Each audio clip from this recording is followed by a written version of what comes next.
জয় গুরু। পরম প্রেমময় শ্রী শ্রী ঠাকুরের রাতুল চরণে প্রণাম জানাই।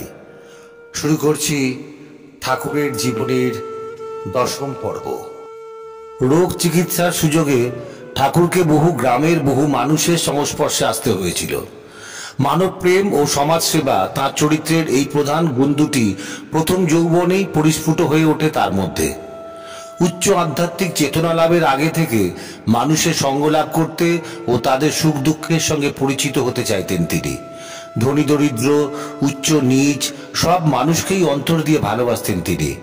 বুক ভরা ভালোবাসা দিয়ে সব মানুষকেই কাছে টেনে আনতে চাইতেন তিনি। মানুষকে ভালোবেসে তিনি সুখ পেতেন, আবার তাদের কোনো না কোনো উপকার বা কোনোভাবে সাহায্য করে আরও সুখ পেতেন তিনি। গ্রামে গ্রামে ঘুরে ঘুরে বহু লোকের দেহের ব্যাধি ও মনের ব্যাধি দূরীকরণের কাজ করতে গিয়ে ঠাকুর দেখলেন গ্রামের বেশিরভাগ মানুষই গরিব এবং অভাব অনটন ও অর্থকষ্টে অতিশয় পীড়িত। এটা তার কাছে দুঃখজনক হলেও তিনি আরও দুঃখ পেলেন তাদের নৈতিক চরিত্রের অধঃপতন দেখে। তিনি দেখলেন সমাজের বেশিরভাগ মানুষের মধ্যে দয়া, মায়া, মানব প্রীতি, পরোপকার প্রবৃত্তি প্রভৃতি কোনো সদ্গুণই তাদের চরিত্রে নেই। সে চরিত্রে আছে শুধু হিংসা, দেশ, ঈর্ষা ও পাপ প্রবৃত্তির প্রবণতা। ঠাকুর দেখলেন মানুষ তার জীবনে একটি উচ্চ ভাবাদর্শকে অবলম্বন করতে না পারলে তার নৈতিক চরিত্রের মান উন্নত করা কখনোই সম্ভব হবে না। পৃথিবী যেমন সূর্যকে কেন্দ্র করে তার কক্ষপথে আবর্তিত হয়, তেমনি প্রতিটি মানুষের উচিত এক উচ্চ আদর্শকে কেন্দ্র করে তার জীবনকে নিয়ন্ত্রিত করে চলবে এবং সে তার জীবন পথে আবর্তিত হবে।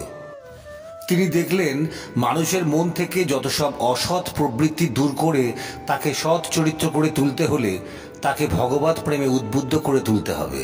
অটল অবিচলিত ঈশ্বর বিশ্বাস ও ঈশ্বর ভক্তি জাগিয়ে তুলতে হবে তার মধ্যে।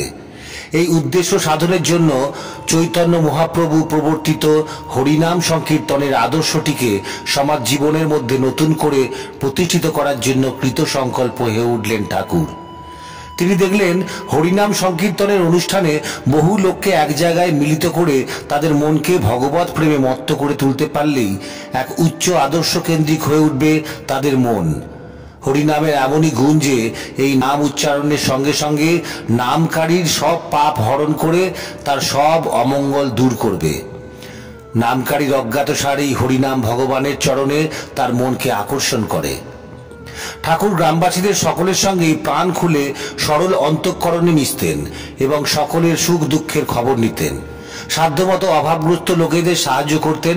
এজন্য গ্রামবাসীরাও উচ্চ নীচ নির্বিশেষে সকলেই তাকে ভালোবাসত এবং তার সঙ্গ সুখের জন্য উন্মুক্ত হয়ে থাকত সর্বদা। ঠাকুর গ্রামের সাধারণ লোকদের সঙ্গে সুযোগ পেলেই তাদের শিক্ষা দেবার জন্য ধর্মকথা আলোচনা করতেন। শ্রীরামকৃষ্ণের কথামৃত, ঠাকুর হরনাথের কৃষ্ণলীলা, কুমারনাথের গীতা এবং গুরু নানক, কবির সাহেব, শ্রীচৈতন্য, হুজুর মহারাজ প্রভৃতি মহাপুরুষের বাণী ও জীবন কথা আলোচনা করতেন। তিনি নিজের শরীরকে নির্দেশ করে বলতেন, এটি হলো পরম পিতার আবাসস্থল। আমাদের সকলেরই উচিত সদ্গুরুর আদর্শে এই দেহটাকে ভগবানের মন্দির জ্ঞানে সদাচারে পুষ্ট করে গীতার জ্ঞান মিশ্রিত ভক্তির সাহায্যে নিয়ত অভ্যাসে চঞ্চল মনকে স্থির করে প্রাণের স্বরূপ আত্মার স্বরূপ উপলব্ধি করা। এইভাবে জীবন বৃদ্ধির পথে এগিয়ে চলা, সকলকে জীবন বৃদ্ধির পথের সন্ধান দেওয়া, এই ভিন্ন জগতের প্রকৃত কল্যাণ করার আর কোনো পথ নেই। ওইসব তত্ত্বকথা আলাপ আলোচনার পর হাতে তালি দিয়ে হরিনাম সংকীর্তন শুরু করতেন। সমবেত সঙ্গী সাথীরাও অনুসরণ করতে শুরু করেন ঠাকুরকে। নতুন এক নেশায় পেয়ে যায় ওদের। এখন আর কাউকে ডাকতে হয় না। প্রেমাহুতে প্রেমের আকর্ষণে বিকেল হতে না হতেই চলে আসে সকলে, সাথে করে নিয়ে আসে নতুন কাউকে। ওদের আনন্দবর্ধনের জন্য জোগাড় করে দেন খোল, করতাল। আলাপ আলোচনার পর কীর্তন আনন্দে মেতে ওঠেন সঙ্গী সাথীদের নিয়ে। ক্রমে আহার নিদ্রা ভুলে দিবারাত্র চলতে থাকে তুমুল কীর্তন। গড়ে তোলেন কীর্তনের দল। ঠাকুরের ভাষায় কিশোরী মোহন ছিলেন কীর্তনের ঋষি। একবার কীর্তন করতে করতে দলবল নিয়ে হাজির হন কাশীধামের বিশ্বনাথ মন্দিরে। বিশ্বনাথ মন্দিরে চামড়ায় বাদ্যযন্ত্র নিয়ে প্রবেশ নিষেধ। পাণ্ডাদের প্রতিরোধের সব দুর্গ ভেঙে দল বল সহ চামড়ার জয় ঢাক নিয়ে শিব আবেশে তাণ্ডব নৃত্যে কীর্তন করতে করতে স্বয়ং বিশ্বনাথের মাথার উপর উঠে পড়েন। ওই দৈবী ভাবের আবেশ দেখে 1000-5 ভক্ত হাত জোর করে দাঁড়িয়ে থাকেন। নেতাজি সুভাষচন্দ্রের পিতৃদেব স্বনামধন্য জানকীনাথ বসুর আহ্বানে 250 জন ভক্তসহ পুরীধামের আমস্ট্রং রোডের সুভাষচন্দ্রের পিতামহের নামাঙ্কিত হরনাথ লজে অবস্থানকালে প্রতিদিন ভোরবেলা কীর্তন দল নিয়ে পরিক্রমায় বের হতেন কিশোরীমোহন। ওই সময়কালে ঠাকুরের ইচ্ছায় অন্যান্য কীর্তন দলেরাও বিবিধ বাদ্যযন্ত্রের ঐক্যতানিক মূর্ছনায় নবনব ছন্দের কীর্তনের আঙ্গিক পরিবেশন করে সমগ্র পুরীধামকে মাতিয়ে তুলেছিলেন। ঠাকুরকে ঠাকুর হিসেবে মেনে নেবার পর থেকে কিশোরীমোহন ছিলেন ঠাকুর অন্তঃপ্রাণ। ঠাকুরের আদেশ পালনই ছিল তাঁর জীবনের একমাত্র ব্রত। 1349 থেকে 1350 সনের দুর্ভিক্ষের সময় তিনি ঠাকুরের আদেশ পালনের জন্য ধামা নিয়ে বাড়ি বাড়ি ঘুরে ভিক্ষে করে হিমায়তপুর সংলগ্ন প্রায় 40টি গ্রামের নিরন্ন মানুষের মুখে অন্ন তুলে দিয়েছিলেন। নিজেকে অর্ধাহারে অনাহারে রেখে দুর্ভিক্ষ পীড়িত মানুষদের বাঁচাতে গিয়ে যে অমানসিক পরিশ্রম তিনি করেছিলেন, সেই কারণে তিনি অসুস্থ হয়ে পড়েছিলেন। মন্বন্তরের দুর্দিন কেটে যেতেই আর এক দুর্দিনের ঝড় আছড়ে পড়ল হিমায়তপুরের ঠাকুরবাড়ির আশ্রমে। 18ই বৈশাখ 1351। সকাল থেকেই শরীরটা খারাপ। ঠাকুরও সেদিন অসুস্থ ছিলেন।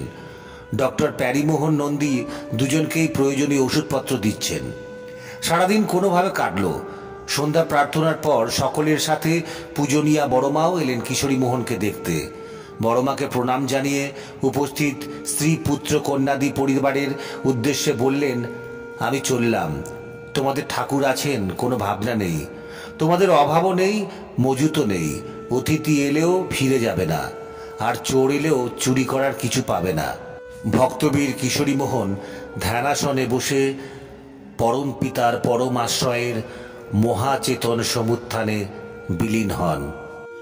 আজকের পর্বটি ভালো লাগলে লাইক, শেয়ার এবং কমেন্ট করতে ভুলবেন না। আর যারা আমার চ্যানেলটি প্রথম দেখছেন তারা চ্যানেলটি সাবস্ক্রাইব করতে ভুলবেন না। আর জয় গুরু বলে কমেন্ট করবেন। ভালো থাকবেন। জয় গুরু।